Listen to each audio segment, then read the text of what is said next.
2016 കാലഘട്ടത്തിൽ central drug standard control organisation നടത്തിയ survey പ്രകാരം വൻകിട ഫാർമ കമ്പനികൾ അടക്കം നിർമ്മിച്ച 5% ഇന്ത്യൻ മരുന്നുകൾ ക്വാളിറ്റി ടെസ്റ്റിൽ പരാജയപ്പെട്ടവയാണ്.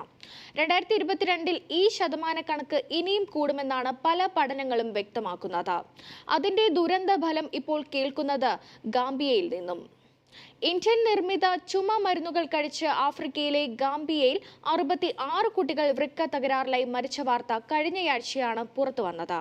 മരണമടഞ്ഞവരെല്ലാം 5 വയസ്സിൽ താഴെയുള്ള കുരുന്നുകളായിരുന്നു എന്നതാണ് ഏറ്റവും സങ്കടകരം. കുട്ടികൾ ഉപയോഗിച്ച കഫ് സിറപ്പാണ് വൃക്ക സ്തംഭനത്തിലേക്കും തുടർന്ന് മരണത്തിലേക്കും നയിച്ചതെന്നാണ് ലോകാരോഗ്യ സംഘടന വ്യക്തമാക്കിയത്. ഈ വാർത്ത കേട്ട് ഞെട്ടിയവർ കുറവായിരിക്കില്ല. കാരണം ചുമ പിടിച്ചാൽ ഡോക്ടറെ കണ്ടോ അല്ലെങ്കിൽ മെഡിക്കൽ സ്റ്റോറിൽ പോയോ കഫ് സിറപ്പ് വാങ്ങി കഴിക്കുന്നവരാണ്. മരുന്നുകളുടെ അമിതോപയോഗം വൃക്ക അടക്കമുള്ള അവയവങ്ങളെ ബാധിക്കുമെന്ന് അറിയാമെങ്കിലും രോഗശമനത്തിന് മരുന്നുകളെ ആശ്രയിക്കാതെ തരമില്ലല്ലോ. അപ്പോൾ ഉപയോഗിക്കുന്ന മരുന്നുകൾ കൂടി സുരക്ഷിതമല്ലാത്ത സ്ഥിതി ഉണ്ടായാലോ? ഹരിയാനയിലെ മെയ്ഡൻ ഫാർമസ്യൂട്ടിക്കൽസ് നിർമ്മിച്ച 4 സിറപ്പുകൾക്ക് എതിരെയാണ് ആരോപണം ഉയർന്നത്. സെപ്റ്റംബർ 29-ന് ഈ സിറപ്പുകളെ പറ്റി ലോകാരോഗ്യ സംഘടന DCGIക്ക് മുന്നറിയിപ്പ് നൽകിയിരുന്നു. സംഭവത്തിൽ drugs control general of India അന്വേഷണം പ്രഖ്യാപിക്കുകയും ചെയ്തിരുന്നു. വിഷയത്തിൽ ലോകാരോഗ്യ സംഘടനയും ഗാംബിയയും അന്വേഷണം നടത്തുന്നുമുണ്ട്. 4 മരുന്നുകളിലും വൃക്ക തകരാറിന് കാരണമാകുന്ന ഡയോതൈലിൻ ഗ്ലൈക്കോൾ, ഈഥൈലിൻ ഗ്ലൈക്കോൾ എന്നിവ അമിത അളവിൽ അടങ്ങിയതായി രാസപരിശോധനയിൽ തെളിഞ്ഞു. നിലവിൽ 81 കുട്ടികൾ സമാനമായ ആരോഗ്യ പ്രശ്നവുമായി ആശുപത്രിയിൽ ജീവനോട് മല്ലിട്ടുകൊണ്ടിരിക്കുകയാണ്. പനിയെ തുടർന്ന് മരുന്ന് കഴിക്കുകയും തുടർന്ന് മൂത്രമൊഴിക്കാൻ കഴിയാത്ത സ്ഥിതിയിലാവുകയും മരണത്തിന് കീഴടങ്ങുകയും ചെയ്ത അനുഭവമാണ് എല്ലാവർക്കും പറയാനുണ്ടായിരുന്നത്. മരണത്തോടെ നീതി ലഭിക്കണമെന്നാവശ്യപ്പെട്ട് സെറേക്കുണ്ടയിലെ സ്ക്വയറിൽ നിരവധി പേരാണ് അണിനിരുന്നത്. 4 ദിവസത്തോളം എടുത്താണ് കുട്ടികളുടെ മരണങ്ങൾ വൃക്ക തകരാറിലായതിനെ തുടർന്നാണെന്നും ചുമ മരുന്നുകളുമായി ബന്ധമുണ്ടെന്നും ഗാംബിയൻ അധികൃതർ തിരിച്ചറിഞ്ഞത്. സെനഗലിലേക്ക് അയച്ച രക്തപരിശോധനയിൽ നിന്നാണ് മരണകാരണങ്ങൾ പുറത്തു വന്നത്. ഇത്തരം കേസുകൾ പരിശോധിച്ച് അറിയുന്നതിനുള്ള മാർഗങ്ങൾ ഗാംബിയയിൽ ഇല്ലാത്തതും നിർണയത്തിന് തടസ്സമായി.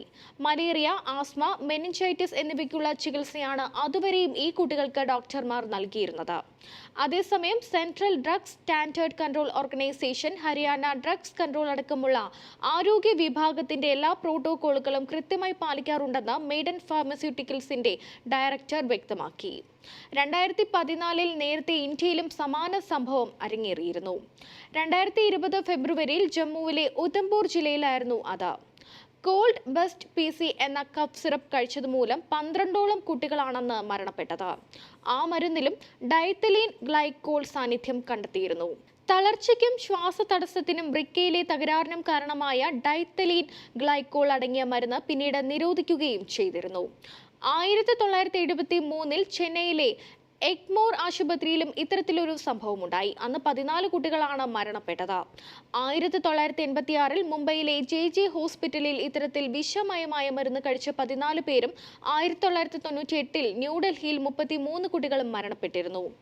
മേൽപ്പറഞ്ഞ സാഹചര്യങ്ങളിലെല്ലാം കഫ് സിറപ്പിലെ ഡയത്തലീൻ ഗ്ലൈക്കോൾ ഘടകം തിരിച്ചറിയുന്നതിൽ വീഴ്ച വരുത്തിയതാണ് മരണകാരണമായത്. ഗാംബിയയിൽ കുട്ടികളുടെ മരണത്തിന് കാരണമായെന്ന് WHO കുറ്റപ്പെടുത്തിയ സിറപ്പുകൾ ഇന്ത്യയിൽ വിറ്റിട്ടില്ല എന്ന് കേന്ദ്ര ആരോഗ്യ മന്ത്രാലയം പറയുന്നു. കയറ്റുമതി ആവശ്യത്തിനു മാത്രമായിരുന്നു ഉൽപ്പാദിപ്പിച്ചവയാണ് ഗാംബിയയിലേക്ക് അയച്ചത്. സാധാരണ നിലയ്ക്ക് ഇത്തരം ഔഷധങ്ങളുടെ ഗുണനിലവാരം ഇറക്കുമതി ചെയ്യുന്ന രാജ്യങ്ങളാണ് ഉപയോഗത്തിന് മുൻപ് പരിശോധിച്ച് ഉറപ്പുവരുത്തുന്നത്. ഹരിയാനയിലെ കമ്പനി കയറ്റുമതി ചെയ്ത സിറപ്പുകളുടെ സാമ്പിളുകൾ വിദഗ്ധ പരിശോധനയ്ക്ക് അയച്ചിട്ടുണ്ടെന്നും റിപ്പോർട്ട് കിട്ടിയാലുടൻ നടപടി ഉണ്ടാകുമെന്നും ആരോഗ്യ മന്ത്രാലയം വ്യക്തമാക്കി. മരുന്നുകളിൽ ഉപയോഗിക്കുന്ന ഘടക പദാർത്ഥങ്ങളിലെ അപര്യാപ്തത കൊണ്ടാണ് ഈ മരണങ്ങളെല്ലാം സംഭവിച്ചിരിക്കുന്നത് എന്നാണ് പ്രാഥമിക നിഗമനം.